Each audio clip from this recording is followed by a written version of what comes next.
What is going on, everybody? King Recon here. Y'all,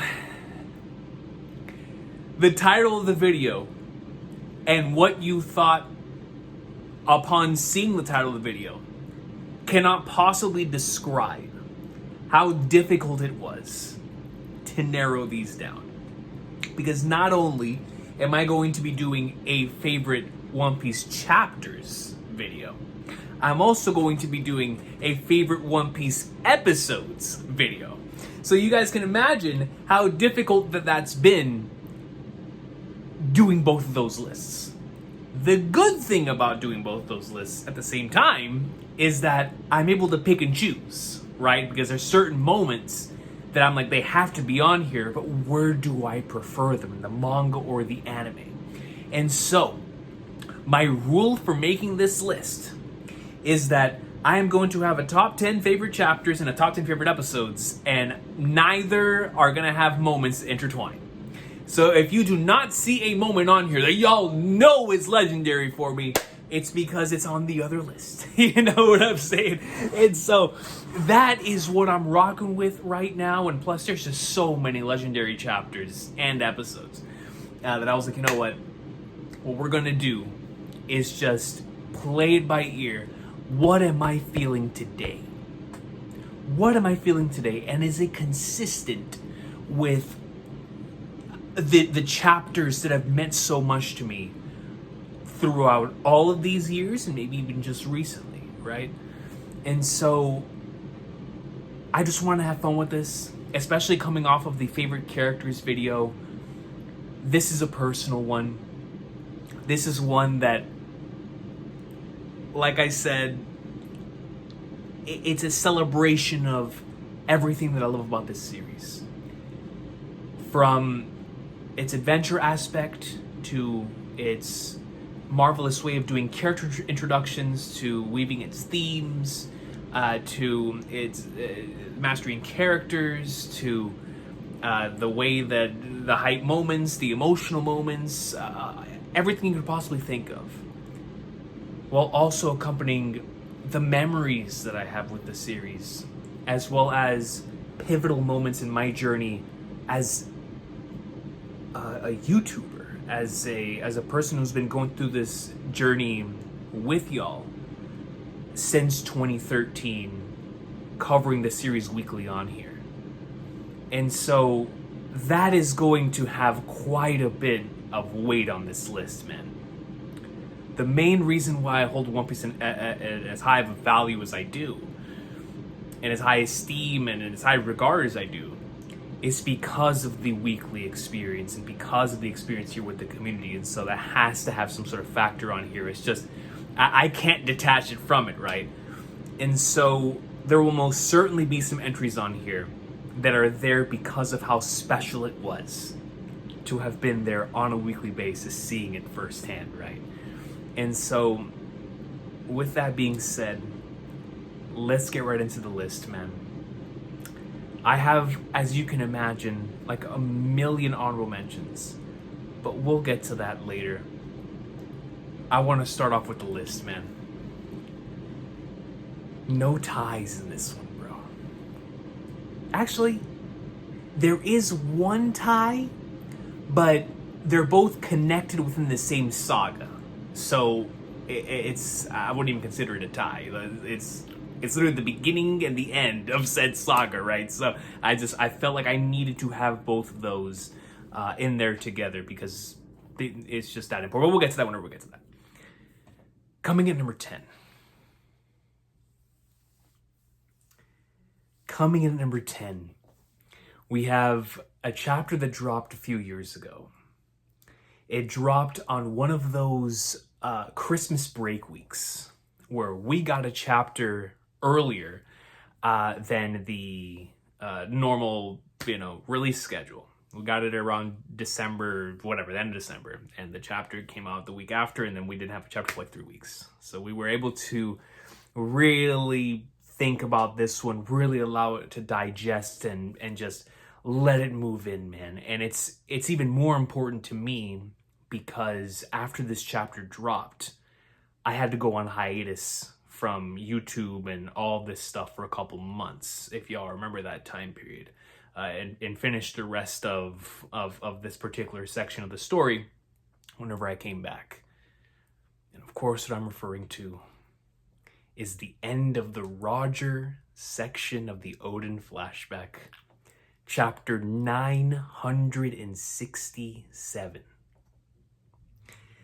This chapter, coming off of the incredible Odin and Whitebeard stuff, the Roger and Whitebeard stuff, I was already like, Roger and Whitebeard clashing, that's it, man. Like, we're in dream territory. We can't get any higher. And Oda proceeded to give us the final part of Roger's journey and the moment that he found the One Piece, as well as the moment that he decided to name the island that we had thought for so long was Raftel was actually called Laugh-Tale.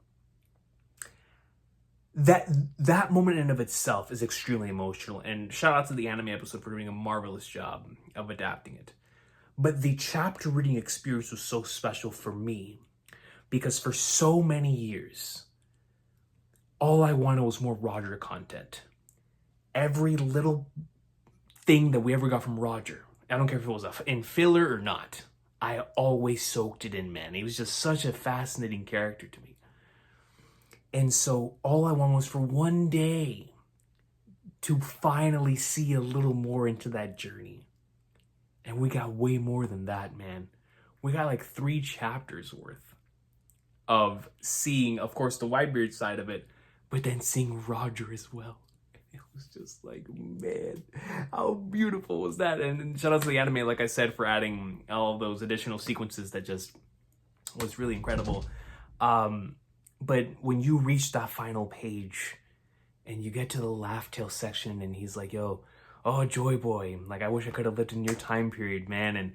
And all those things, obviously, it's great for crafting theories and thinking about stuff in the future. But in the moment, the emotions that accompany that, it would, especially for me, I was thinking of, man, how is it going to, like, if I'm feeling this right here, how am I going to feel when Luffy finds the One Piece? How am I going to feel when the Straw Hats get there? And we have a similar situation, right? And with our Straw Hats, so it just made me even more excited to reach Laugh-Tale and see the One Piece, to find out what it is that they were laughing at, and of course continue to solve that mystery. But above all else, seeing if the emotions, like I said, I followed Roger on his journey for like 2 chapters. I followed the Straw Hats on theirs for 1,147. And so it's a completely different thing, man. And it's just, even thinking about it gets you a little emotional, right? And so that's why I had to put it on the list.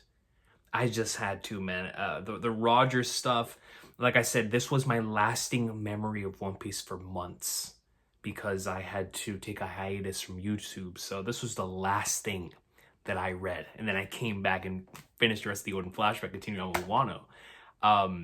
But for a couple of months, man, or a couple of weeks, whatever it was, I missed out on a couple chapters, so it was definitely a couple of months.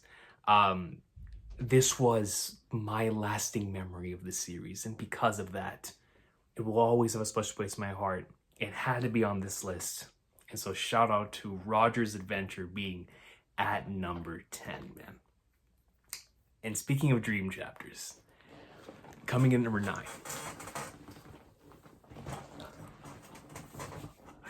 Yo, man, I was torn on which post-Egghead chapter I wanted to have here, right? Because I've gone back and forth between 3, right? Of course, the legendary sword stuff with Garp and Kuzan. That stuff was so incredible, bro. I was like, man, that's some phenomenal stuff, right? Then I thought about the incredible stuff in the Reverie. And, Instant Messenger Sama and Cobra and Sabo and all that. I was like, bro, very much worthy of being here on this position. But ultimately, y'all know me, man. Y'all know me, bro. And listen, man, if there's one character that sort of it captures the beauty of the weekly One Piece experience, it's red-haired Shanks, man. My number 9 is chapter 1079, bro. And let me tell you, bro, this chapter does not hit as hard without following the other chapters weekly for me, right? Going all the way from not seeing Shanks at all from chapter, what was it, 5? It was the same chapter as the Jinbei speech to Luffy whenever Shanks talks to Marco about Ace. Whatever chapter that was, which was I think in the 580s or like early 590s. Probably early 590s. From there all the way up until like a cover page in Dressrosa, if I'm mistaken, or Whole Cake, we saw Shanks in a cover page. Then we saw him in 903. And I was like, oh man. then we saw who we thought was Shanks in chapter 907. And then I was like, man, oh man, right? Then we got to the end of Wano. We got to see the Green Bull interaction. Had film red on a Super Shanks high, you know? But then we get to this chapter, bro. And it was just, this chapter to me was like we are in the final saga moment, you know, because this chapter and 1110 in Egghead, the Starfall chapter, are the two chapters I always think back on to be like, man, we really are in the final saga. Because from the moment that I first caught up to One Piece, the one thing that I always felt in my heart would signal the end was when we started seeing Shanks with more on-screen presence, delivering attacks and moving, right? Like doing something on screen. And so when we got Shanks versus Kid, we got to see, first and foremost, how crazy his observation hockey was. Because like I said, all those years of speculating, seeing it in the video games, right? Like how they gave him like OP time-stopping abilities, like he's Dio Brando, and and they gave him like the ability to this crazy stuff, right? Extremely crazy stuff. And who would have thought that as crazy as all that stuff was, the game's never called Wi-Fi hockey, which that's still one of the craziest things I've ever seen, right? But for us to have Shanks versus Kid, coming off of Wano, where Kid put up such a stellar showing against Big Mom, and for him to come up in like swimwear, and I'm one of the biggest Shanks tards on the planet, but even I was like, man, I don't know about this, bro. Shanks is gonna win, but Kid's gonna get some licks in. No licks. We saw a potential future of him getting some licks. He shot the Spartan laser, pa-pa! And then we got to see Shanks watch a movie. I mean, he was sitting there in the theater room like it was Goodbye Aries, son. I mean, he's just sitting there watching it. He's like, yeah, right there, okay. Goes in, Ben Beckman's like, Flagnards, he wants to saw an ill-fated future. Then he comes in and delivers what? He delivers Divine Departure, bro. Roger's move. One of the most hype moments I have ever experienced. Ever, bro. I was like, dog, this is it, man. I think that was the night I think I've sweat the most in my entire life, bro. It was insane. It was insane, man. But once again, it's one of those things that really makes the weekly experience so special. And I guarantee you, man, even for those, and if you're one of those individuals who caught up and got to binge this section, God bless, how incredible that must have been. But even those individuals who are binging, because of the amount and the length of the series, you feel the journey, you feel the adventure. And to finally see Shanks do something is like the craziest thing ever, bro. Like, you never see this. You know, it's a real rare attraction. So when he had Divine Departure, man, oh my God. And then right after the Divine Departure, goes in, has the nasty walk, Kid's down, Killer tried to come in. Shout out to Jay's reaction. I was watching everybody's reaction that week, man, after I finished mine. When I finished my reaction, I remember going back to see who uploaded with Brago and Jay and the boys. And then when King of Lightning was released this, I was like, bro, this is one of the funniest reactions of all time, man. So shout out to the boys. shout out to the boys, their reactions. It really made that weekly One Piece experience, that moment in time, super special, man. And the community just with the memes and it was a splendid time. It was a splendid time, and so shout out to everybody, of course, who protected me that week, as it is in anytime a crazy week comes around for the One Piece greatness. But I had to include this chapter, man, because it's Shanks using a named attack, and the named attack was Divine Departure, bro. So, God Almighty, man. I'm sure this is gonna be replaced by like a Shanks versus Blackbeard chapter in the future. But for right now, it is just the Shanks Divine Departure, man. Shout out to that coming in at number 9. Now coming in number 8, keeping the hype going. I had a tough time thinking about where I wanted to place this, because this is one of my most reread chapters. And I didn't know. I was like, man, because I love this chapter so much. Like, this chapter, bro. And it's more about what it represents as well, right? But coming in at number 8, I have a chapter from the legendary stretch in Roof Piece. Chapter 1010, man. Now, obviously, I didn't pick 1000 because that's going to be in the episode video. But I feel like the next thing, and the one that, in the manga at least, best represents what made that Roof Piece stretch so special, is chapter 1010. This chapter contains Zoro versus Kaido. Zoro unlocking Conqueror's Haki versus Kaido, utilizing Ashura for the first time since Eni's lobby against Kaido. Then he gets the sign of respect from the world's strongest creature. Falls. Luffy gets up. And listen, man. Yo! As a massive Luffy and Zoro fan, Zoro falls. All this for the cap, man. All this for the cap. He falls. The brother just finished wounding and getting the respect of Kaido after just having come off a situation where he was about to come down and just cut off someone's head. It was going to be Kaido's rib. Big Mom was like, yo, dodge! And then in the following section, when we got back to Roof Piece, he comes in and blocks the massive sovereignty. Brother, that attack was gonna wipe out the planet. It had King Kai back in the other world being like, stop it now, Goku. And Goku wasn't even the one resisting an attack. It was like when Mystic Gohan was popping in through and Piccolo was like, huh? Is that Goku? That brother was like, is that Goku? Nah, son. It's Zoro.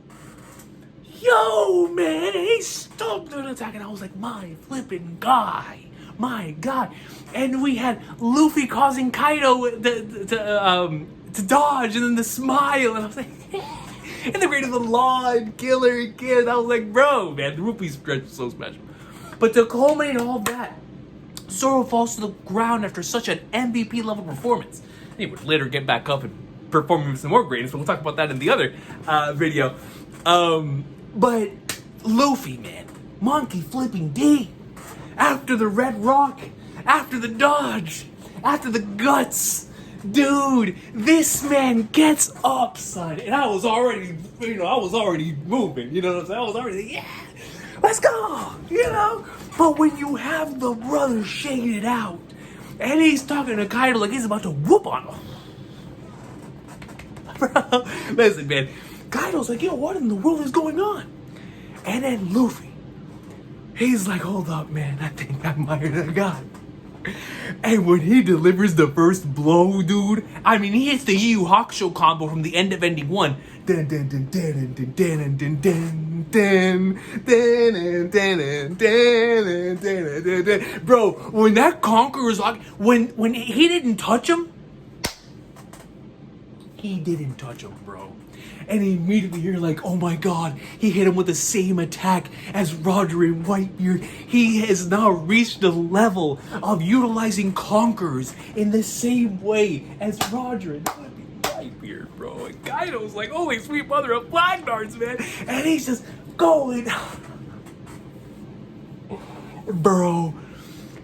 Again, just like with Shanks, it was a dream chapter. Because for so many years, I was like, Zoro has to have Conqueror's Haki. He has to, man. And for us to get that reveal in the same chapter as Luffy getting what we just saw Roger and Whitebeard do, I was like, nah, man, this is the pinnacle right here. This is beautiful, son. Beautiful. And so, what a chapter. And it, like I said, it represents the entirety of Roof Piece, which was such a magical section to be a part of. But that chapter was really special, man. Seeing my boys, remembering the journey. Back when I first fell in love with One Piece, with episode 3, with Luffy and Zoro with the Kobe moment, right?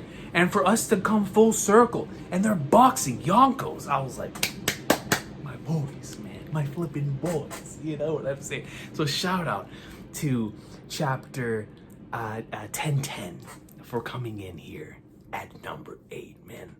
Now, coming in here at number 7 is going to be a throwback for anyone who was here during the days of the old channel. When One Piece went on break, back in the day, there was a chapter, one specific chapter, that I reviewed a few times during those break weeks just to try to fill in the hole. And if you were here back then, you know exactly which one I'm talking about, and probably grinning from ear to ear because this is about to sound extremely nostalgic. Coming in here at number 7 is a chapter that I thought would never leave my top 5. But of course, because of the rereads and the rewatches and the latest installments, things move up and down, but it doesn't mean I love them any less. Coming in here at number 7 is chapter 576. The Great Pirate, Edward Newgate, man. There had to be a Marineford choice on this list. There just had to be. That arc is way too special to me. But the reason why I rock with chapter 576 as much as I do is because the Ace chapter, and that's another one of the greatest One Piece chapters of all time, but the Ace chapter was something that I'd seen before, right? I had seen a death in anime and manga that made me feel the way that the Ace death did, right? Like, I'd already experienced similar emotions. In fact, the thing that made this one feel even stronger at the time, and it's only gotten sadder with, you know, context and things of that nature, where I truly do love Ace as a character. But it was Luffy's reaction that really makes that moment hit extremely hard, right? And so the thing, Ace dying, like I said, that's something that, as powerful as it was, I'd experienced similar emotions before. What I'd never experienced, and I think is a perfect encapsulation of what Oda is able to do within a certain amount of chapters, is what he did with Whitebeard.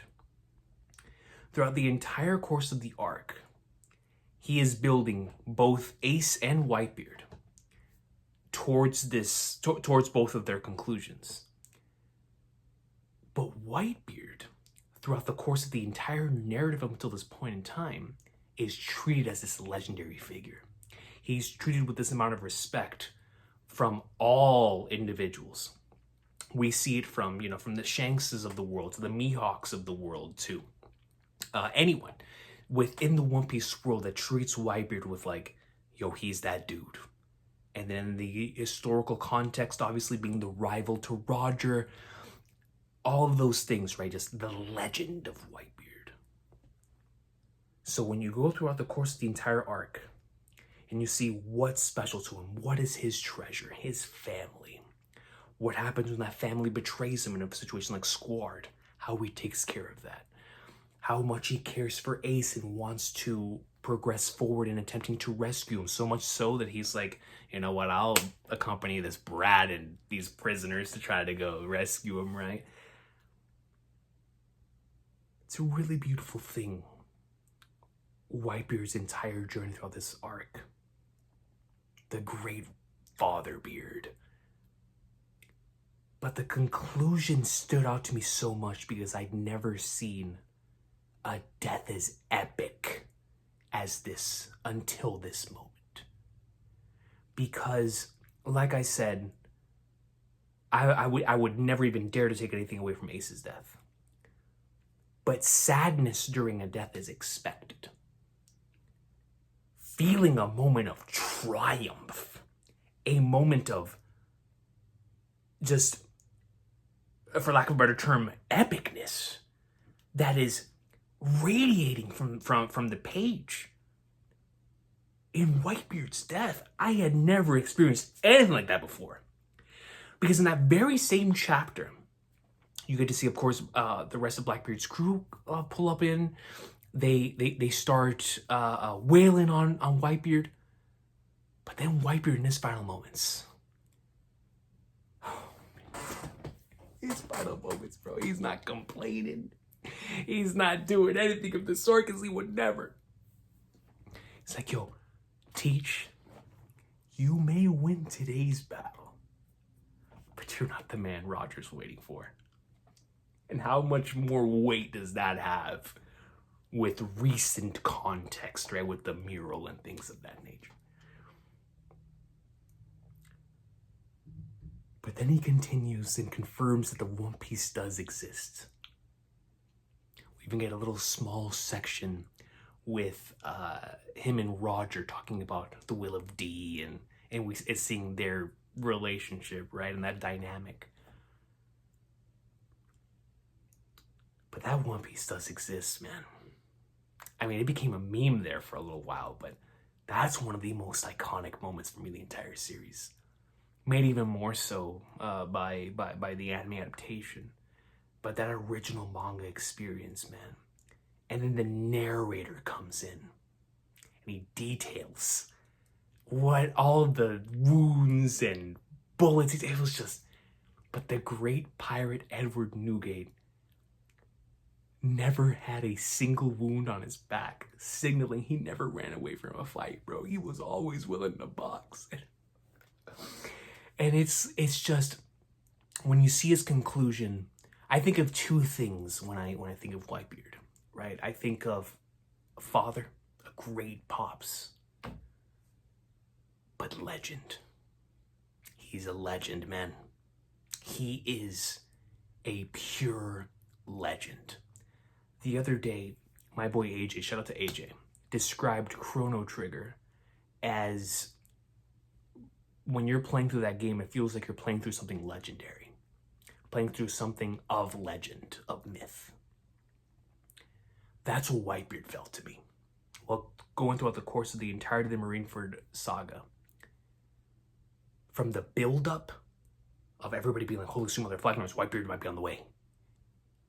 The Marines preparing for that, then to see everything that went through with his character, making us really emotionally attached to that character, and then giving us this conclusion of epic proportions. One of Oda's greatest works. I talked about him in my top 10 favorite One Piece characters video. But he truly is an incredible character. And this chapter, chapter 576, one of the most epic things that you could ever experience. And that's why it comes in here at number 7, man. Now, coming in number 6. This one was tough for me because I know there's recency bias in this pick. But my heart would not allow me to put it any lower than this. It just would not. I had this as high as number 3 when the chapter first dropped.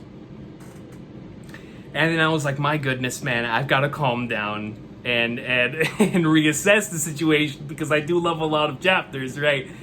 But after reassessing the situation and really thinking about it, this was as low as it could go. And what a chapter, what an experience. Something that is still rent-free to this day. In my honest estimation, the single greatest theory crafting chapter of all time in this series. Chapter 1138, and I guess that spoils what my chapter of the year is probably going to end up being at the end of the year if it's some of my top 10 favorite chapters. But by the sweet mother of flag nerds, man, that chapter changed everything. That chapter changed absolutely everything. Because not only was that chapter not only did that chapter give us the single greatest double page spread in the entire series, to me, in the mural. And we can speculate on that thing for ages. We've done so, we will do so. There is nothing more endgame, more Final Saga than that page. Nothing.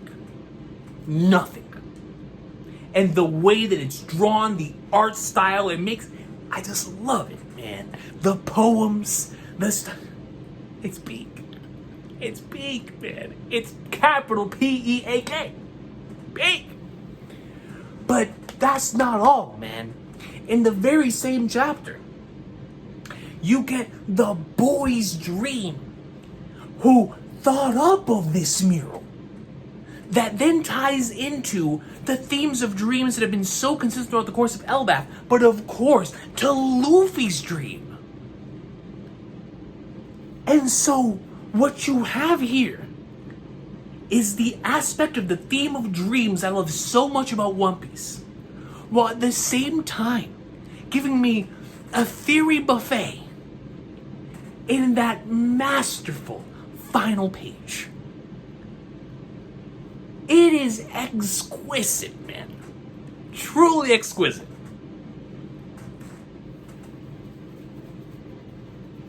I don't know if there's ever been a chapter that had me thinking about the future of the story more than this one. Even back during the Reverie, when we were doing the 903 to 908 stretch, and I was losing my mind thinking about the future of the series. Chapter 1138 was what I would be up in calls with. I'm talking from 2013 until just recently. I mean, just it brought forth the reason why I joined the One Piece community to begin with, which is to discuss this series with other people. The reason why I became a YouTuber was to discuss this series with other people and the current events with other people. And for us to be given the discussion chapter, the let me hear your interpretation chapter, the let me hear your thoughts on this chapter. And what's so perfect about why the mural had to be in this arc and at this time is because the Harley texts, as stated through the manga, are interpreted differently based on the individual, based on the generation, based on whatever it is that you've gone through. Your interpretation is gonna change because it's not objective. No one knows the truth. The truth that existed at one point in time is gone. So all we can do is have our own interpretations. It makes it feel legendary. It makes it feel like a myth. It makes it feel like something that you could present within a place of either scholars or within a barbershop, and you would get an equally valuable conversation. Because the mural presents a look at what is either the past, the present, and the future of One Piece. The past, and the past of One Piece, or the future. The entire thing is the future. Who knows? But those interpretations, the fact that we can have those discussions, and they are all equally valuable, is what makes that final page so incredibly special. It's wonderful. It is the essence of why being caught up with the series for one of these chapters is all about, man. It's that excitement. It's that, what do you think about it? It's that, I can't wait to hear what other individuals have to say. It's that you're just brain rotting over this thing and you can't stop. And it's just, I adore what this chapter did for the arc, what this chapter did for the themes, what this chapter did for making us feel what the characters felt, what this chapter did for the idea of dreams and Luffy's dream and potentially Joy Boys down the line, for potential implications for what's going to happen here in the future of Elbaf. We keep calling back to the mural, anything happens with Loki or with the final war, with Emu. It just, with looking back to the NL cover story, it's just, this final spread changed everything. Everything. And when you cap off what was already a great chapter with like I said, to me, the greatest double-page spread in the series, it's like sweet mother of Flagnards, man. It's peak. It's peak. And so, like I said, I know it's recency bias, but y'all gotta understand where I'm coming from. I'm still brain rotting over this thing, man. I can't get over it. I can't get over the mural. And so it had to be on this list. And so that's why it's here at number 6. Now, coming at number 5 is actually the only tie that I have on this list. And like I said, when I was constructing this list, I knew I wanted these two chapters on there. And the more I kept thinking about it, the more I was like, man, they really are connected. They really do represent exactly what I love about this saga, but also what I love about, what both of these chapters represent throughout the course of the entire story. And of course, my number 5 is a chapter from Jaya and a chapter from Skypiea.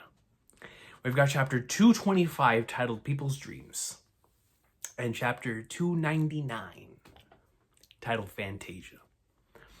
From People's Dreams to Fantasia, the narrative that's woven there, even before that, obviously, throughout the course of when the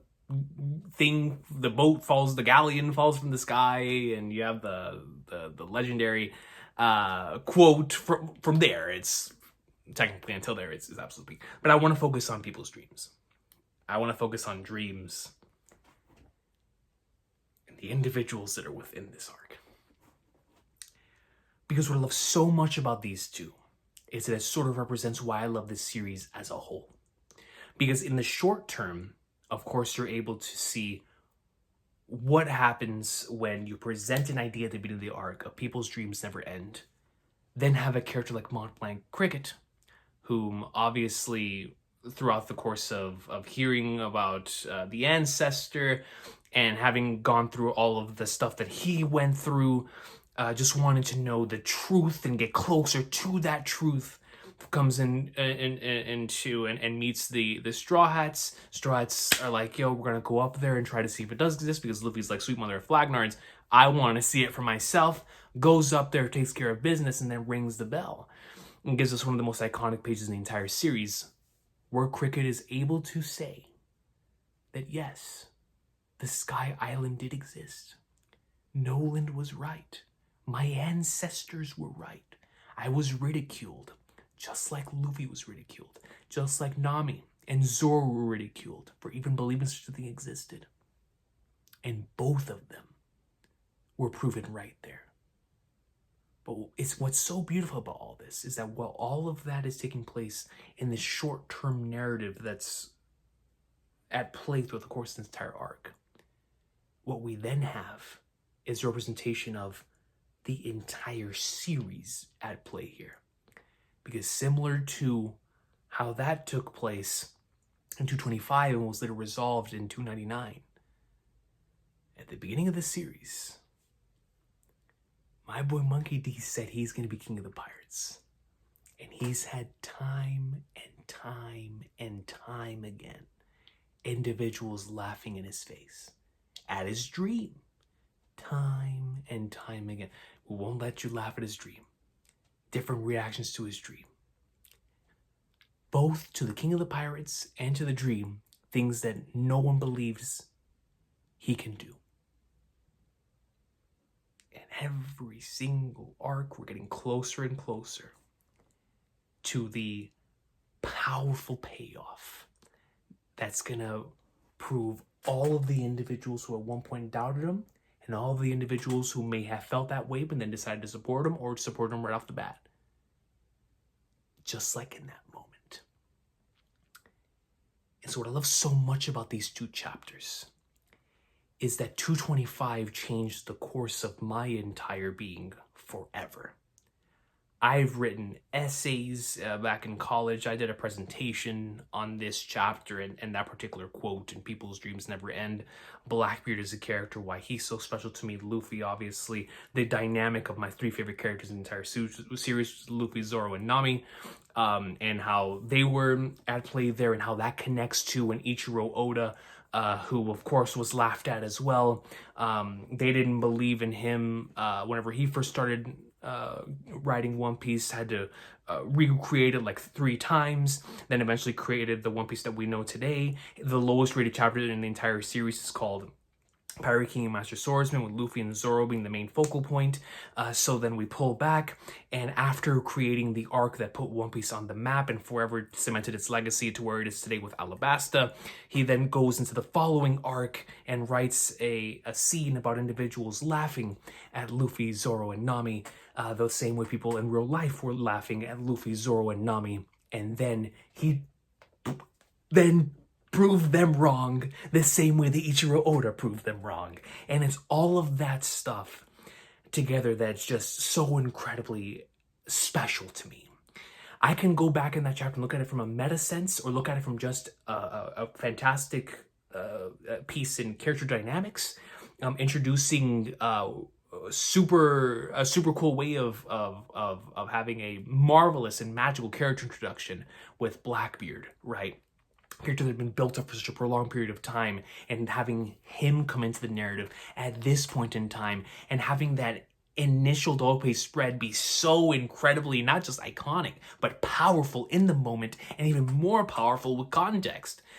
And so people's dreams never end. Then you have the theory stuff with what in the world did Nami and Zoro and Luffy mean, or specifically with Luffy and Zoro, man, we're talking about they. And so you have the theory crafting stuff, you have the thematic stuff, you have the incredible character work.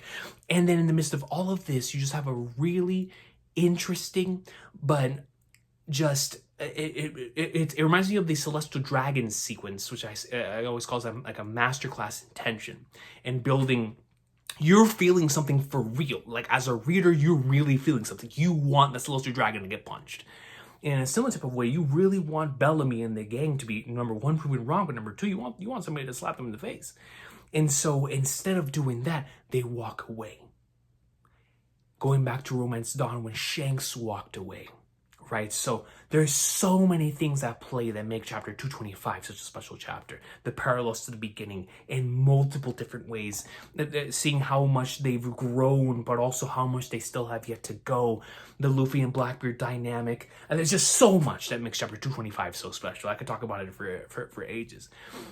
But what makes it a true all-timer for me is when you connect it then to chapter 299. You see the beginning of the journey and the end of the journey. Because when I see chapter 225 and I see chapter 299, what it tells me is that the very same way that chapter 225 and 299 tell an extremely special story from point A to point B, that it felt so incredibly satisfying when that final hit went in. And it's not like it was perfect now, right? It's not like it was all sunshine and rainbows. There are a couple sections there in Skypiea, especially in the anime. We were sitting there like, yo, man, let's get this thing going, especially in the anime. But I adore that arc. And the reason why I adore that arc is it's a representation of One Piece at its whole, right? Where you start off on that journey and you believe in that journey. You want to see these characters succeed. You want to see what's going to happen. And you're there and you're on for the journey. You're on for the ride and you're on for the adventure. And so when you go through and you are introduced to so many beautiful things, this incredible landscape and all of the beauties, and then you get into certain sections where you're like, yo, man, I want to see NL. Screw these 4 Flagnards, right? I want to see NL, right? And it's a representation of no matter how you may feel in the moment, no matter how things may look in the moment, remember that this is an individual who started the series off with the ending in mind. And so when I started chapter 1, and that brother said Luffy's gonna be king of the pirates, and we're gonna get a satisfactory conclusion to this thing, anytime I have any sort of either A, doubt, or B, like, what can I lean back on to prove that yes, that it's going to happen? It's chapters 225 and 299. Because from 225 to 299, the story that was told there runs so in parallel with the entire series that the moment I saw that, and the moment I go back and reread that, and reread that, and reread that, in that entire section in Skypiea, I know that this series is going to have a banger conclusion, because I already lived through it once, baby. I already lived it once. Man, that is when I'm like, oh, this. How can I doubt him if I saw him do it once? So it's like, man, this is the always believe in Oda pick. You know what I'm saying? This is the dude. From the moment I saw this, from the moment I finished this, and the moment I go and when I go back and reread it, I'm like, how was it possible? It's so good. It's so good. Like I said, I absolutely adore Skypiea. I had to include this because there had to be a Skypiea pick on this list because of how many times I've reread that section of the story. But truthfully, all jokes aside, 225 and 299 are just... 299 is my favorite conclusion to a fight. Not because of the intensity like the Lucci fight, not because of the weight of chapter 1076 with Luffy and Kaido, or even the beauty of like the end of Luffy versus Katakuri, or the epicness of Luffy and Crocodile. What this one instead had was true weight from an emotional sense of like, we proved it. It's different than the Wano one. Because in the Wano one, obviously, that was years, man, of like proving that we can beat this Flagnard. This was simply just trying to prove something existed. Something existed to one individual. It's incredibly beautiful, man. Incredibly beautiful.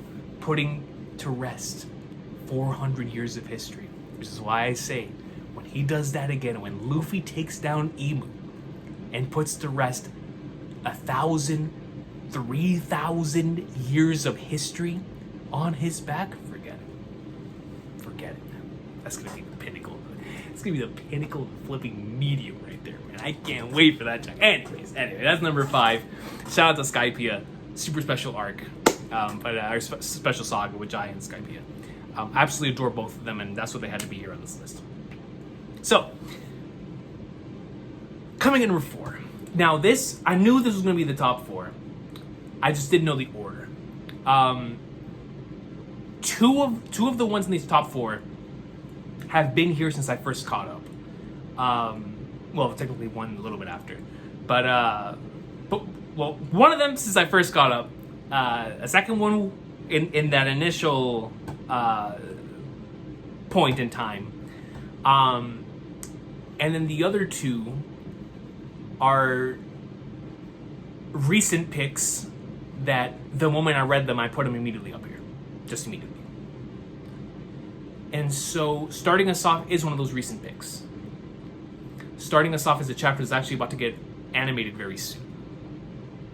Starting us off is my favorite flashback chapter ever.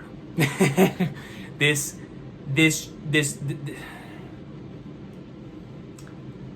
coming in number 4, I've got chapter 1102.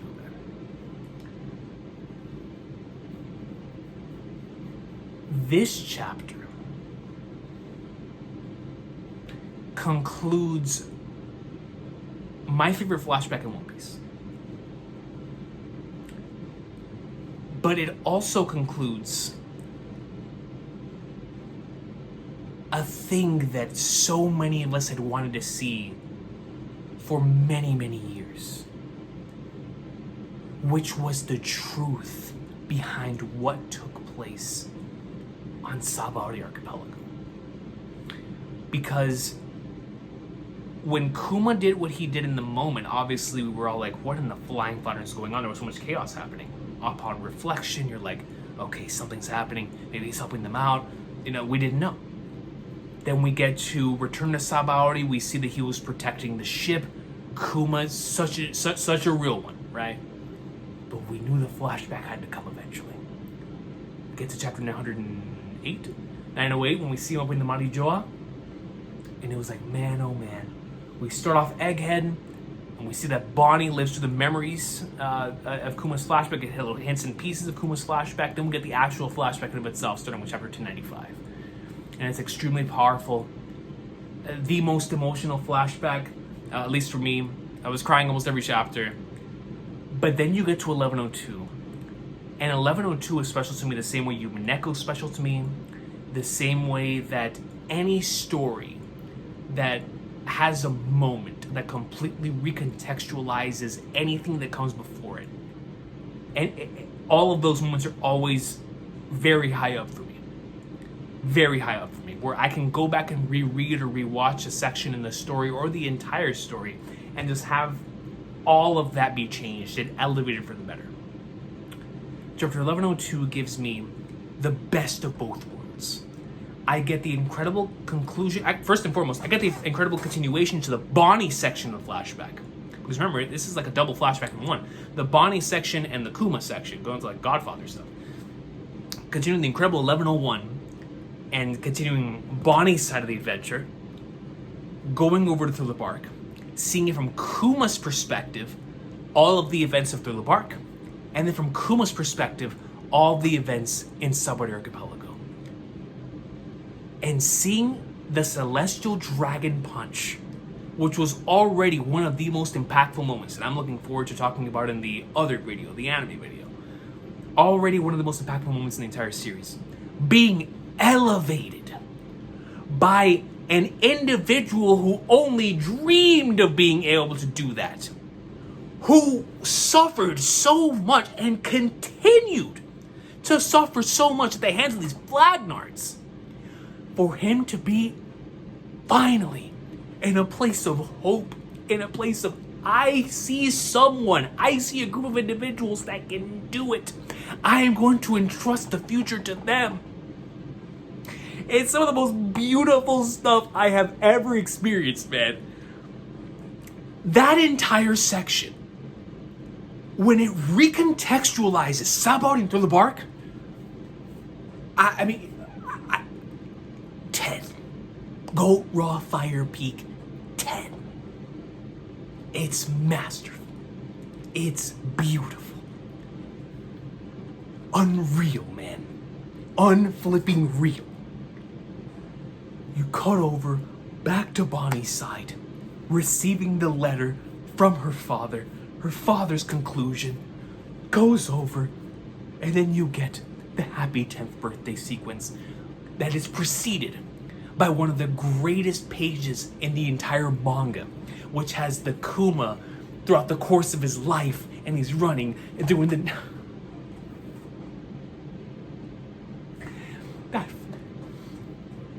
That chat, bro.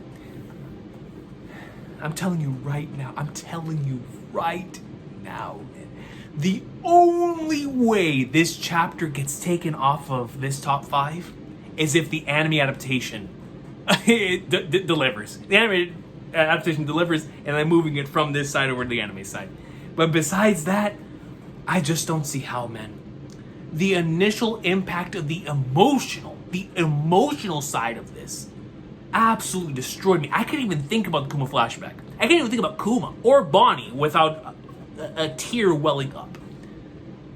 Because of the entire flashback, but also because of the conclusion of the flashback here with 1102. But that recontextualization, man, the way that everything changes. And for me, as a frequent rereader and rewatcher of this series, immediately after this section of the story, I went back, like I told y'all throughout that point in the live streams. I went back and I rewatched Thriller Bark and Salvaori, and they were complete. I mean, bro, I already hold those arcs in high regard. It elevated them even higher. Because you're seeing it from a completely different perspective now. And it hits so hard. So hard, man. Kuma, dude, it's just... What a pops. What an amazing pops. And that dynamic between him and Bonnie is so incredibly beautiful, bro. So incredibly beautiful, man. But that scene... I gotta pull up the narration, man. I have to, bro. I have to. I tried so hard. I was like, I'm gonna hold off from visiting the manga for any of this because I don't want to prolong the video any longer than it's already gonna be. But dude, hold on, where is it, bro? Listen, bro. Luffy yells, "I couldn't save any of them," and Kuma says, "That is not true. This is just the level of the new world. It is still too soon for the likes of your crew." Right before that, he says, "I will leave behind the mark of my existence in Bonnie and the future of this boy." Then Kuma states, "Don't come here yet. One day in the future, you will be the man who saves the world," bro. When you connect that with the mural, it's like... It's too peak, man. It's too peak. Then in the very same arc, when you have the Gorosei constantly acknowledging Joy Boy and Nika, and you have the Emmett scenes, and it all comes back to that moment where he's like, "Yo, one day you will save the world." It's peak, man. So that's my number 4, bro. It's too good, man. It's too flipping good. That's my number 4. I gotta calm down. the emotions are flowing. Coming number 3 was my number 1 for a very long time. A very, very long time. And the main reason why it's been taken down is not because I love it any less, but because my number 2 was elevated by recent events, and my number 1, the moment I finished reading the chapter, it became my favorite manga chapter, just period. Just my favorite manga chapter. So, coming number 3, and y'all will know this if you've been here for any amount of time, it's the reason why that volume is there in the back from Shonen Jump. One Piece New World, Straw Hats 2 years later. Return to Sabaody, Volume 61.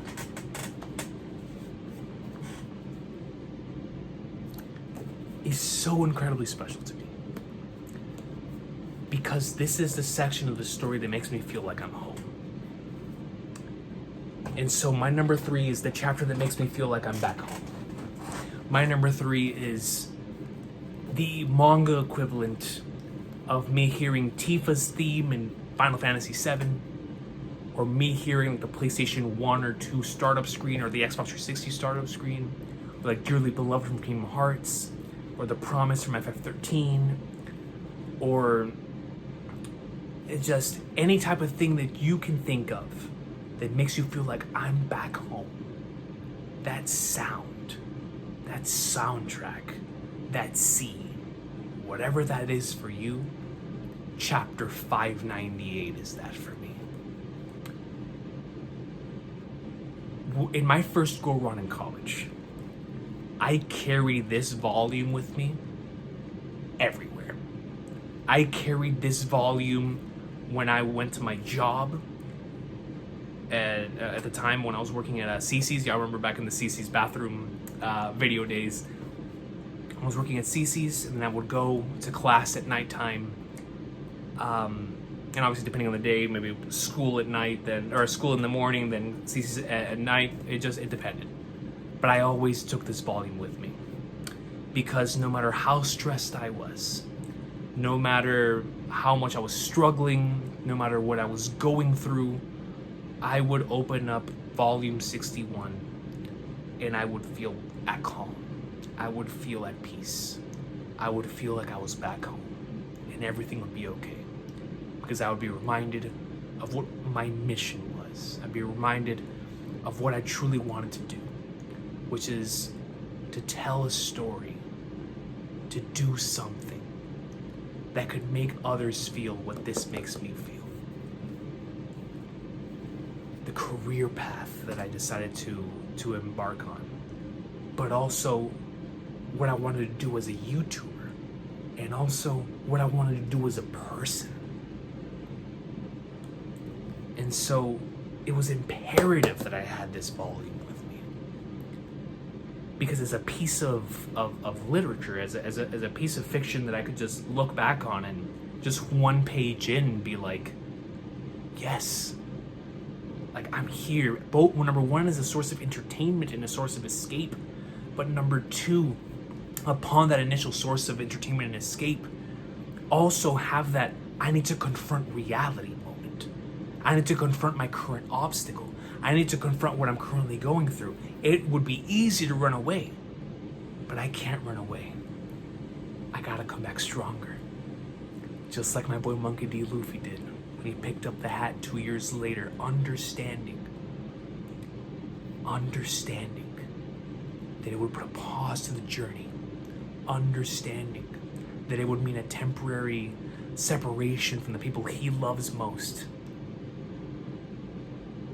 They all sacrificed something throughout those 2 years,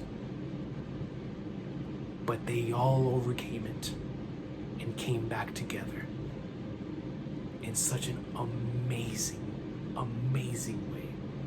It all could have ended, but it didn't.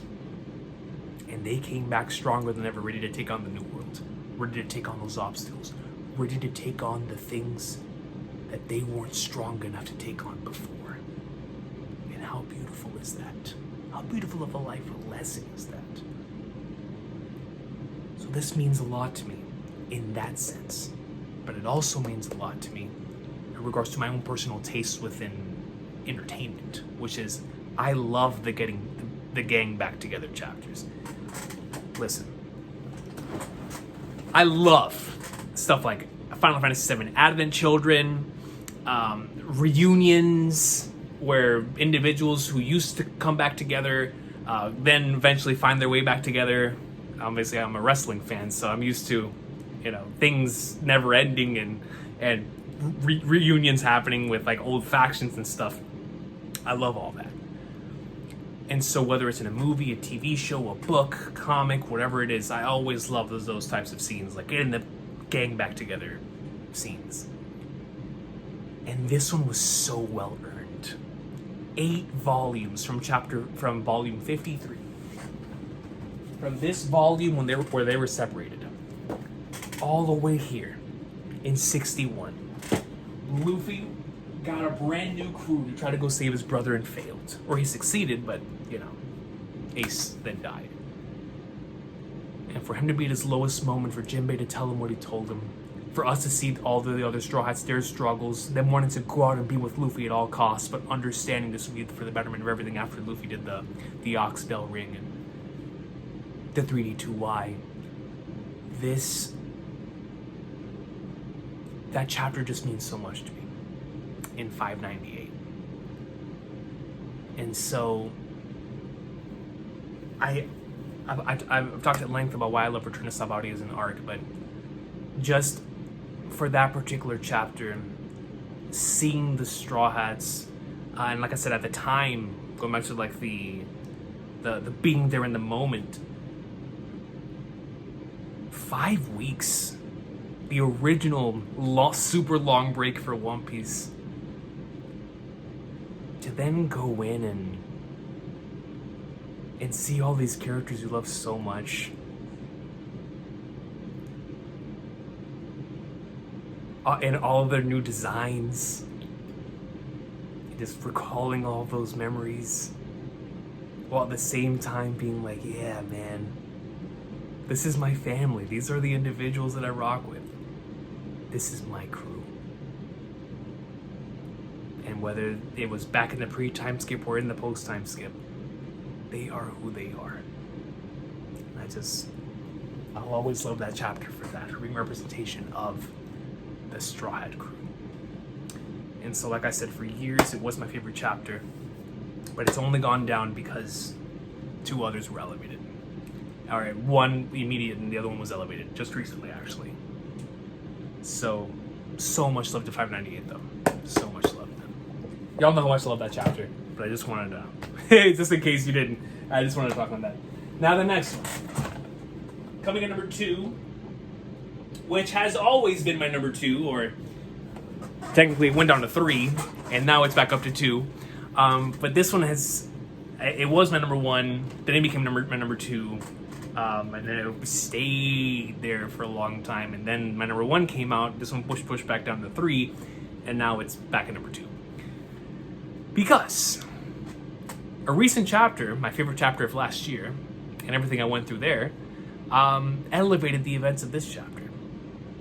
My favorite chapter of last year was 1133, which was the Saul and Robin chapter. So you can probably see where this is going.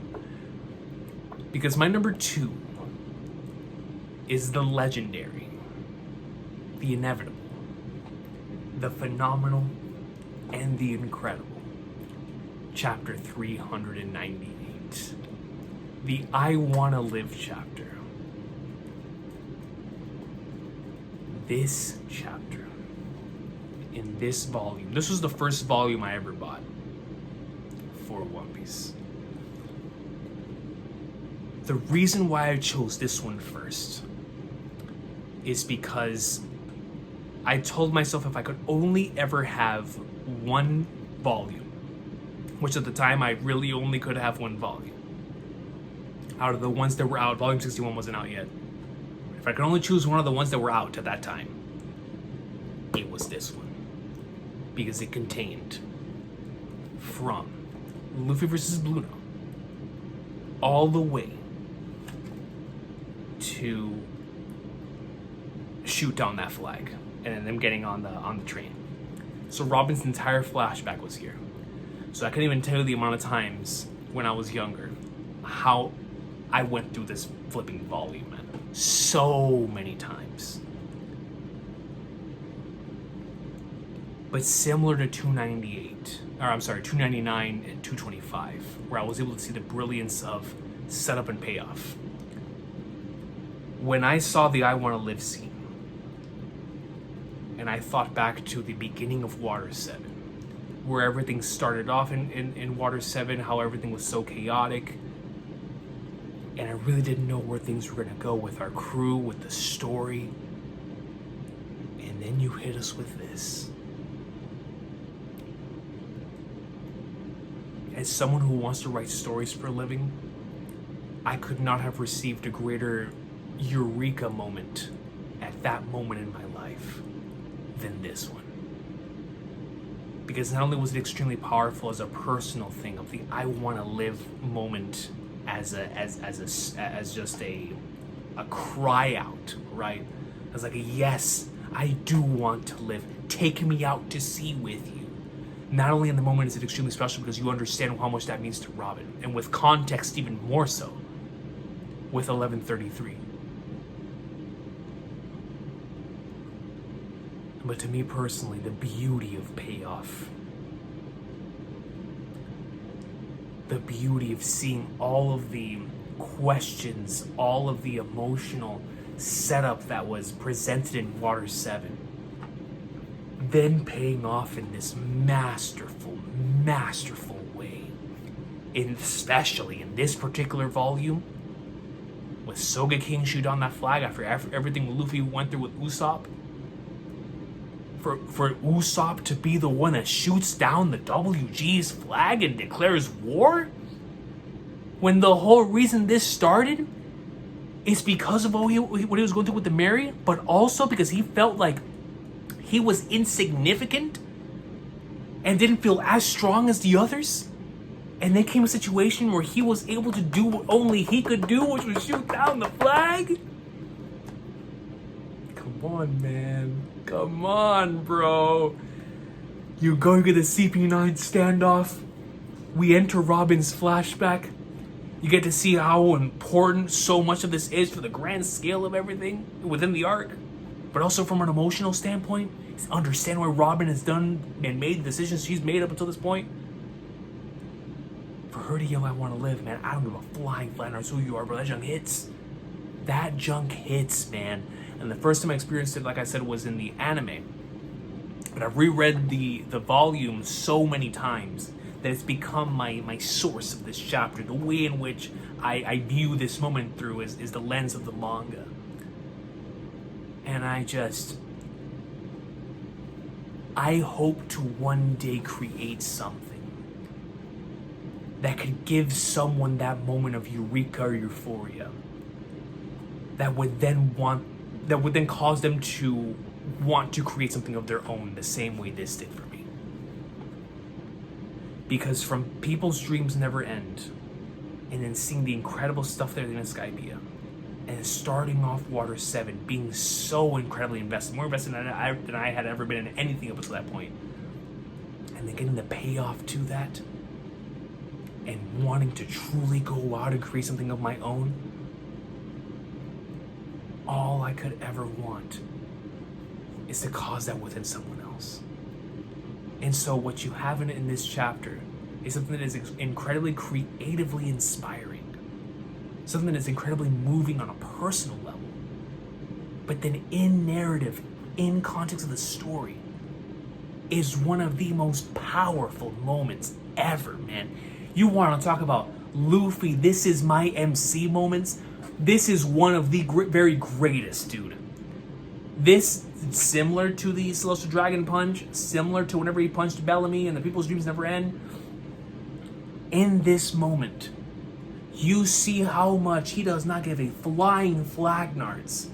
He's like, yo, let them all come. I'm here for you. I just want your answer. If you tell me that you want to live, baby, I'll take on the world. I don't care what the consequences are. I will take on the world. How beautiful is that, man? How beautiful is that? And seeing the rest of the Straw's reactions to it. It's peak fiction, man. It truly is. And so, chapter 398. Such a special chapter, man. Such a special chapter. Comes in here at number 2. It had to be on this list, man. There was no way it wasn't going to be. And my number 1. Well, before I get my number 1, let me read off some honorable mentions.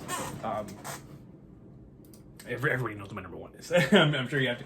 So, my honorable mentions, I already named some of them. 1133, for obvious reasons, that was an extremely important chapter for me, especially what I was going through that week. 1133, 1110, obviously, Gorosei showing up, huge chapter, man. I actually really wanted to include that one, but I was like, man, that or Shanks, that or I was like, ah. So 1110, powerful chapter. The Reverie stretch, 903, 905, 906, 907, 908. I was like, one of those. Which one I put on here? But I ultimately ended up holding off. But those are really special chapters to me, especially for the weekly experience aspect of it all. Shout out to those chapters. 956 and 957, obviously extremely important chapters to me. 957, the ultimate with the bounty reveals, man. One of the greatest moments of the weekly experience. I absolutely adore that chapter. And then 956 would literally become like that magnificent Ishitani episode. But that's a really powerful combo of chapters that I also wish I could have included in this video because they're just so good. 844 902 from Whole Cake. Obviously 844 Luffy versus Sanji. Very, very emotional stuff. Extremely powerful, especially the week that we experienced that together. Not knowing where the story was going to go from that on forward. The setup, right, all the way from Zoe until that point. Just extremely powerful stuff, man. I'll never forget it. And that week was special. That's a really powerful chapter. And then 902, we will discuss that in the anime video, but I wanted to give it a shout out here because that is a really special chapter. 816 with the Raizo is safe, another one of I think that was the first big moment that we covered when we switched from the old channel to the new. And so that will always have a special place in my heart for that. Thankfully, it's still here on this channel. All the great moments we covered on the old one, but that kick-started the we're still going to have those moments here on this channel. And what a powerful moment it was, man. So shout out to Rise Was Safe. 690. That is when I think back to the first real major moment that I took part in being a part of the YouTube One Piece community. It was 690. It was Law cutting Punk Hazard in half, and that incredible stretch in Punk Hazard. That's such a memorable and special chapter to me, man. Like, I'll never forget King of Lightning's review that week, and it was just as a fan, right? I wasn't even a YouTuber at the time. As a fan, I was just so incredibly excited for the future of this story, and at 690 was just so special. I'll always have a special place in my heart for that. 730 and 731, those are two chapters I covered on the old channel. 731 is what created the concept of the afterthoughts to begin with. Shout out to Stretz-sama. But 730 obviously with like Big Mom and Big Mom's ship at least, and Sanji taking that crew to go over there, and then the craziness happening over here with like Zoro and Fujitora, and it was just, well, man, what a chapter. And then 731 obviously with Sabo coming back into the story. It was just that was another Christmas week chapter, and one I'll never forget. It was so special, man. So incredibly special. So obviously another one I wanted to give a shout out to. And then the 783 and 784 Gear 4 stretch, because man, oh man, what a weekly experience that was, bro. That was so beautiful. Same thing with 795 with like Kaido's introduction, and 801. Those were all really, really special chapters for the weekly experience that I'll never forget. And so shout out to all of those, man. Any weekly experience chapter that like we had so much fun with, like when One Piece came back with 1054, 1055, right, 1056, and all those from the final saga break. So many special chapters throughout the years, and it's just if only I could list them all off here. But like I said, there's a lot of moments I'm gonna get an opportunity to talk about in the anime version of this list, but just what a magnificent series, man. I have so many great chapters. But to end off the video, we have number one, which, if you know me, you know what it is. This chapter, it's the craziest chapter that I've ever been a part of. At least for my fandom and what I like within my stories, my tastes, as well as what I look for, creatively as well. The week that this chapter came out, as a matter of fact, the weeks leading up to this chapter coming out were the most insane from a weekly experience standpoint ever. Bro.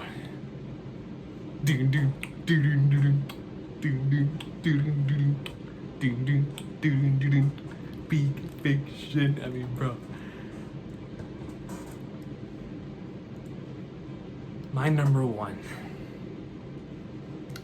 is chapter 1044. The only way this was not going to be number one is that the anime adaptation was like on the level of 1015, and I love episode 1071. I think it's a great episode, but it's not 1044. It's not 1044, man. I love that episode. There's so many great sequences in that episode, but it's not chapter 1044, man. It's not chapter 1044. Listen. This chapter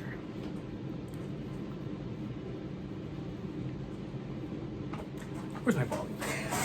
Where's my volume? I wasn't gonna do this, but I've got to do it, bro. I've got to do it. Listen. We're gonna go through this, alright? We're gonna go through this, man. Because it's my number one. It's my number, it's my, now you feel like number one shining bright for everyone. Bro. Chapter 1044, Warrior of Liberation. Zunisha hears. Bro, you know what? We're gonna reread this entire chapter right now. What happened to me? Why can I still stand? Zunisha, even though I lost. This is Luffy, of course, talking. I'm having fun for some reason.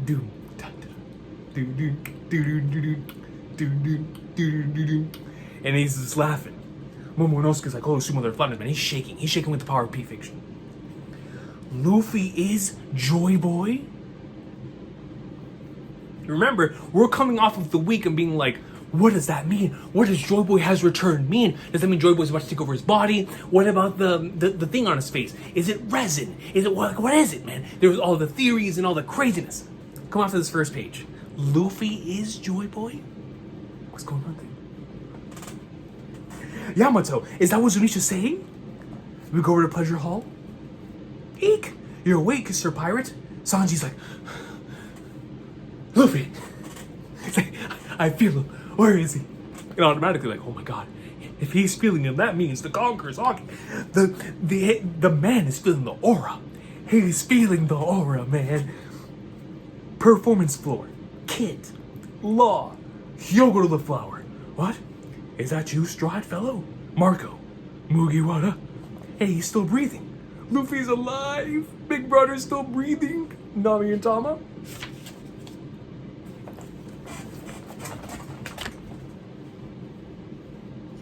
Come on, man. Come on. Sacred Mighty Jaw. So we've lost an elite agent, the Hall of Power Pangea Castle, and made Kaido angry. What was the point? What if I told you that there was a potential future that would make us beg for this outcome? It is always better to eliminate dangerous variables. In every era, the world government has attempted to recover the Gomu Gomu no Mi. And not once has it ever succeeded. For 800 years. It is as though the fruit itself is trying to escape our grasp. And it very well might be. Zoan fruits contain a will of our own. When I first read that line, bro, what in the flying flagnards is this guy implying? Number one, we're switching over to the Gorosei, and remember, at this time, it's like, oh my god, we're switching over to the Gorosei, you know, because now we've seen the Gorosei more than we've even seen our Straw Hats. But it's like, brother, at the time, we're like, whoa! Gorosei! They're talking about greatness, they're talking about something crazy here. Zoan fruits contain a will of their own. And this particular fruit has the name of a god. The other name of the Gomu Gomu no Mi is the Zoan type human fruit. I will give this entire page to chapter 10, or to episode 1071. Couldn't be any better. That sequence in that episode, generational. Generational, man. One of the best scenes in the entire series. So cool. So cool. And we'll talk about 1071 here in a sec as we continue. But the Zoan type human fruit, mythical type model, Nika. It shows Luffy in the iconic pose in front of the booth. And you're like, bro. Because number one, of course, we're coming off of theorizing for weeks and months about Nika, about Joy Boy, about the fruit, oh, so many different things. On top of the Drum's liberation. And then Joy Boy has returned. And then you get to see that Luffy's actual fruit this entire time was a Zoan type, human, mythical model Nika. And immediately it's like, oh my god, that's why he was able to transform. That's why he was able to acquire the new forms. They're based off inspiration of other things. And it's like, oh, everything's making so much sense. Recontextualization, people. 1102. The beauty of recontextualization. The beauty of payoff. Like we were talking about in 225 and 299 and 398. And the beauty of incredible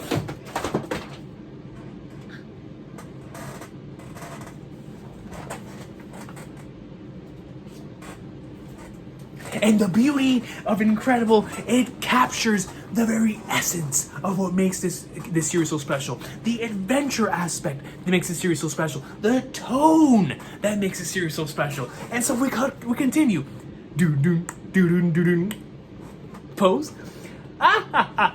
Possessing a body with the properties of rubber and fighting in whatever way he fancies, bringing smiles to the faces of the people. The warrior of liberation, also known as Nika, the sun. Awakening brings his rubbery body greater physical strength and freedom. Freedom. Freedom. It is said that in all the world, there is no power more ridiculous as conquerors Aki zaps. Then we get into the part of the chapter that also makes this my favorite chapter in the series. Why? Because Wano's my favorite arc. And man, oh man, does this represent exactly what I love about Wano. Treasure repository, second floor Onigashima. Hiyori. I loved Odin too, you know. Think carefully now. I was being used by Kaido.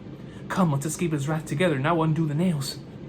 After you have kicked dirt upon every samurai to whom you owed a debt, who do you expect will listen to you now? Bum, ba-dum, bum, bum. My father upheld his promise to you, did he not? He trusted in the deal that he made with you and Kaido to liberate Wano. For 5 long years, my father danced and made a fool of himself, never once explaining himself to his own family. My father kept his word. He believed that you would free the people in the end, and withstood 1 hour of your boiling cauldron. He withstood the searing burns of the bubbling oil. Despite the smile that never left his face, he bore your torments all alone, because the country was taken hostage. His suffering was unimaginable. What's the matter, Hiyori? Doesn't it feel bad when everybody says mean things about you, father? Not at all, my dear. Why not? Because I have all of you. How could I possibly have a bad day if I have the people I care about most with me? Really? Then we'll be together forever. Actually, I realize now that Odin was a great samurai. In fact, speaking as Shogun, I think your father deserves... Book. The mask falls. Everything that Hiyori's been hiding for 20 years, everything that she's been keeping inside for 20 years, all of that anger, all of the emotions, all explode in such a powerful, powerful panel that just, it leaks in rage. My name is Kozuki Hiyori. Hold your tongue, you flipping flagnard. Verbatim, that's what she said. Verbatim. Hold your tongue, you flipping flagnard. Such an incredibly well-drawn page, man. I mean, you feel the emotion.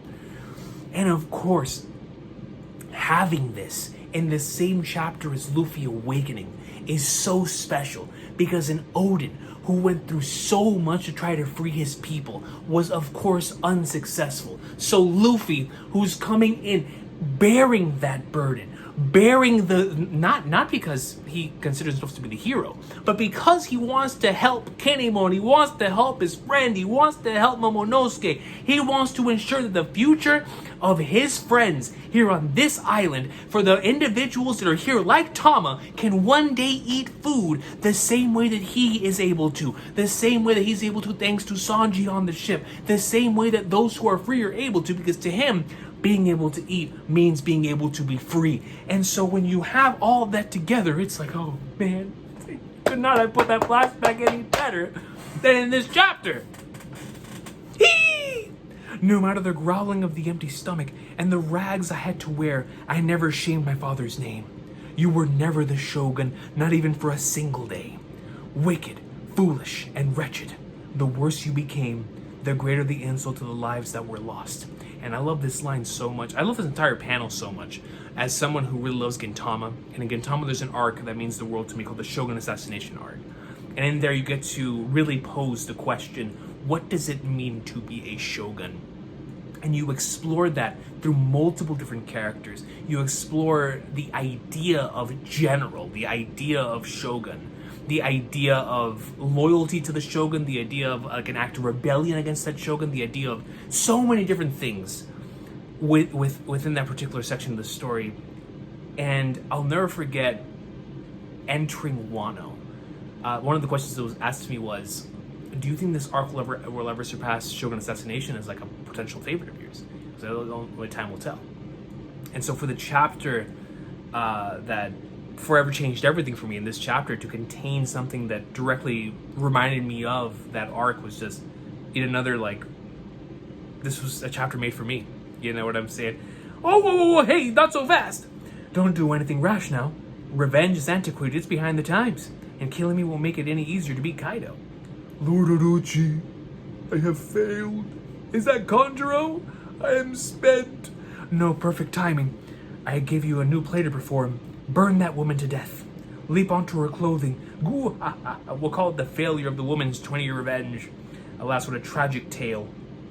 Witness the plight of Hiyori, remnant of the Kozuki name. This is the fate of all those who were once mighty. And now the individual who believes himself to be the author, the individual who is trying to put together this play that he believes he is the playwright for, is now commanding one of the lead actors, or the lead actor as Conjuro presumes himself to be, to go out and attempt to do this thing. But as we know, things don't go according to script. As a matter of fact, the individual who actually ends up on that stage in the very end, in chapter 1057, is Hiyori. Lord Orochi, hey, no, not over here. Orochi gets absolutely, just for lack of a better term, pwned. Hiyori looks on, tears down her face. The dawn is sure to come. The dawn is sure to come. Conjuro, you idiot. Help me, Hiyori. Yeah! The Kozuki clan always keeps its promises. Unreal, man. It is such a beautiful section. Oh, and it honestly, it elevated Hiyori's character immensely for me, man. And as well as the Odin plot line, and it was just, I just love that section of the chapter. It's one of the, like I said, it's a major reason why, not the major reason, but one of the reasons why I love this chapter as much as I do. But then we get back to the reason I love this chapter as much as I do, which is the king. Doon, doon, doon, doon, doon. And so, as she says, the dawn is sure to come. We cut over to the king. Oh, I can do everything I wanted to do. I think I can fight for a bit longer. My heartbeat sounds so funny. This is the pinnacle of what I can do. This is Gia Vipsu. Come on. Then we get the flipping sky starts cracking, bro. He comes down. What is it, man? Kaido? What's up there on the roof? Luffy comes in, grabs Kaido. You still don't see his face. And it's something I really love about this chapter. Such a small detail. It's so cool. He comes down. Hey, what's wrong? Is that Supreme King's Haki? Where's it coming from? Luffy comes down, grabs Kaido, bro. And you're like, yes, yes, yes, yes. Law, Kid, Mugiwara. Is that Luffy? Then you can see a little bit of what he potentially could look like here. Pulls him up. I love this section in episode 1071. Man, this section is so awesome. In that episode, Kaido. So he pulls him up. This is in the episode whenever his eyes pull. I've watched that episode so many times, bro, especially with the reactions. The eyes pop out. Then Luffy comes in. Then he turns him around. Muscle. You know, like he does in the anime.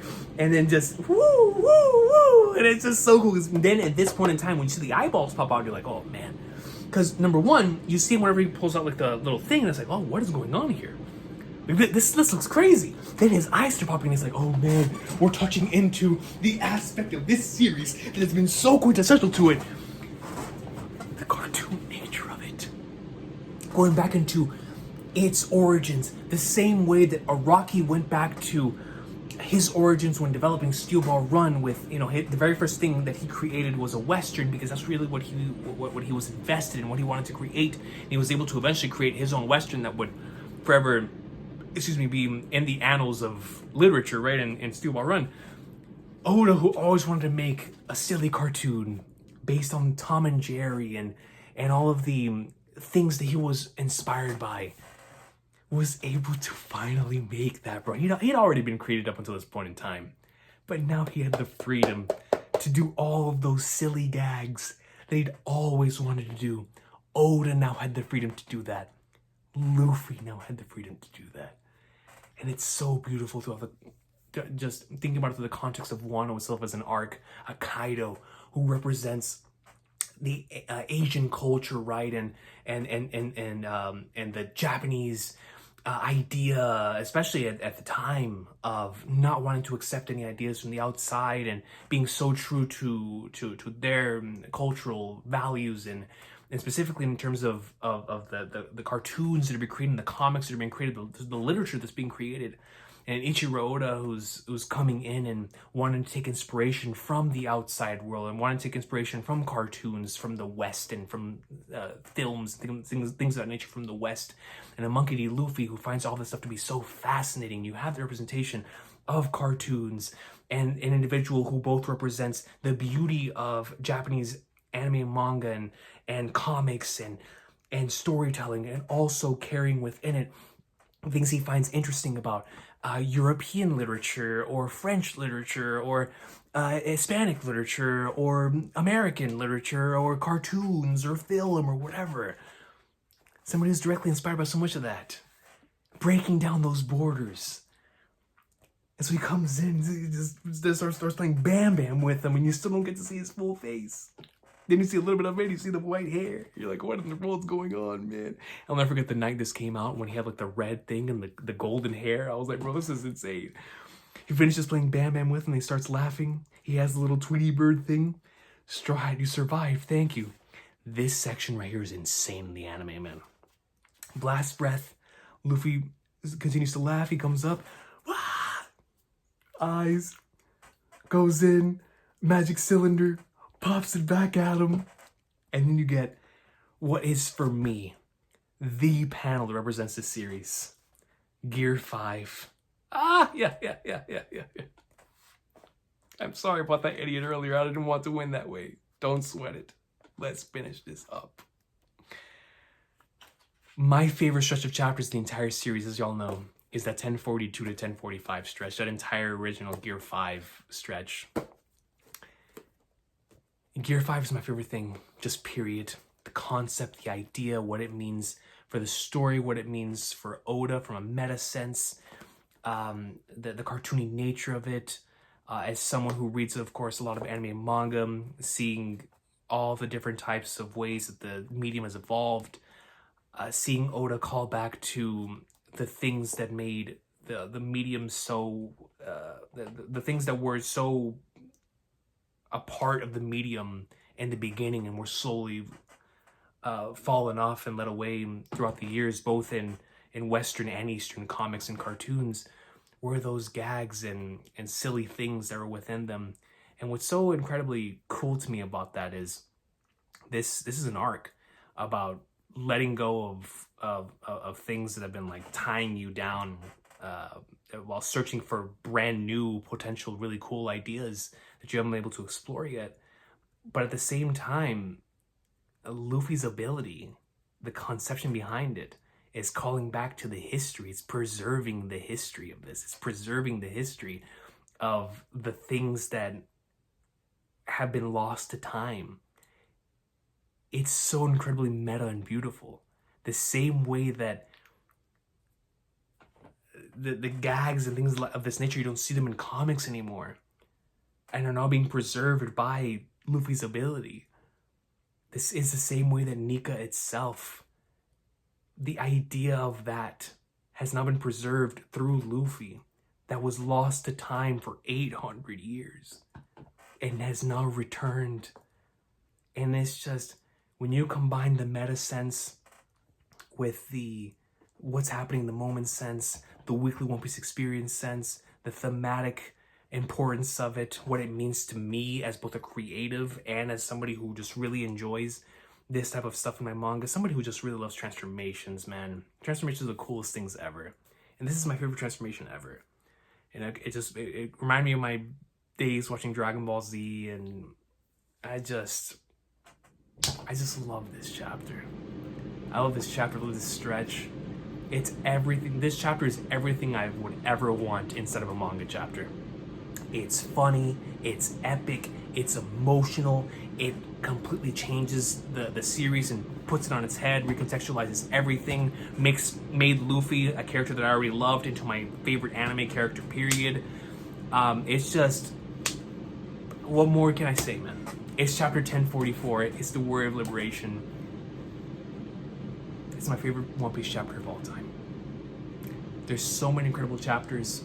I know some will resonate with others differently because that's just the nature of interpretation, and the nature of how things resonate with us differently. But this truly is a list of my favorite One Piece chapters. Chapters that I will always hold near and dear to my heart, even though there will surely be other chapters that will show up on this list and cause others to fall down. But it won't mean I love them any less. It's just that peak will continue to peak, and we will continue to get even better and more incredible chapters down the line, because that's just the nature of this wonderful story. So in this time capsule, join me in recording our favorite chapters until this point in time, so that we can look back on this in the future and see how it changes. I look forward to seeing your comments. Thank you so much for watching. Hope all of you have an awesome, sauce of a day. Take care.